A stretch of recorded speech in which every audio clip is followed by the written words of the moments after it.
சாய் பக்தர்களுக்கு என் அன்பு வணக்கங்கள். ஓம் சாய்ராம்.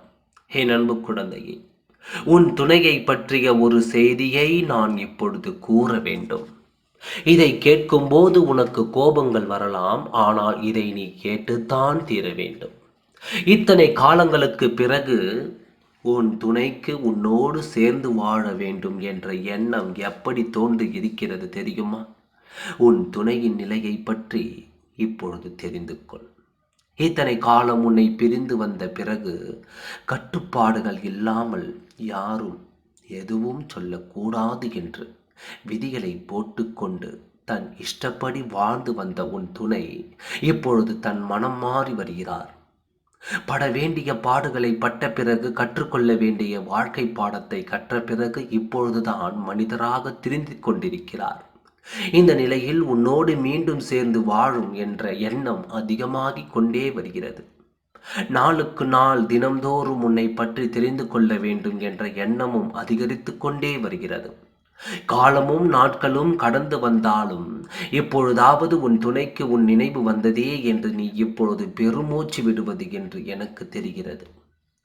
வாழ்க்கையில் எப்படி வேண்டுமானாலும் வாழ்ந்து விடலாம் என்று உன் துணை இப்படித்தான் வாழ வேண்டும் என்று நினைக்கும் நீ, இருவருக்குமே இதனால்தான் பிரச்சனைகள் தலை தூக்கி இப்பொழுது ஒருவரின் ஒருவரை பிரிந்து வாழ்கிறீர்கள். இந்த நிலையில் உன் துணையை யாரை பார்த்து இப்படி வாழ வேண்டும் என்று ஆசைப்பட்டார் தெரியுமா? ஒரு குடும்பத்தை பார்த்து, அந்த குடும்பத்தில் நடக்கும் நிகழ்வை பார்த்து, அந்த குடும்பத்தை வாழ்ந்து கொண்டிருக்கும் அவர்களை பார்த்து உன் துணை மனதார இனி இதுபோல உன் குடும்பத்தை நடத்த வேண்டும், இதுபோல என் வாழ்க்கையில் நானும் வாழ வேண்டும் என்று ஒருவரை பார்த்து ஆசைப்பட்டிருக்கிறார். இப்படியாவது உன் துணைக்கு உன் நினைவு வந்து, இப்படியாவது வாழ வேண்டும் என்று நினைவு வந்ததே என்று நானும் பெருமைதான் படுகிறேன். இதற்கு நீ கோபப்படாதே. அங்கே இருக்கும் ஒரு குடும்பத்தை பார்த்து, இதுபோல நான் வாழ வேண்டும், என் துணையோடு சந்தோஷத்தோடு வாழ வேண்டும் என்ற எண்ணம் அதிகரித்து உன்னை உடனடியாக பார்க்க வேண்டும், உன்னோடு பேச வேண்டும், உன்னோடு வாழ வேண்டும் என்ற ஆசைகள் அதிகரித்து விட்டது.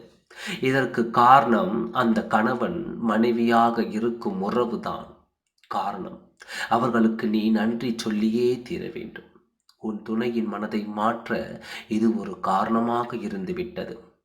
மனம் திருந்திய உன் துணை கட்டாயம் உன்னை தேடி வருவார். நீ என்ன சொன்னாலும் பரவாயில்லை, உன்னை சமாதானப்படுத்திக் கொள்ளலாம் என்று உன்னை தேடி ஓடோடி வரும் உன் துணையை வரவேற்க தயாராக இரு. நல்லதே நடக்கும். ஓம் சாய்ராம். நன்றி, வணக்கம்.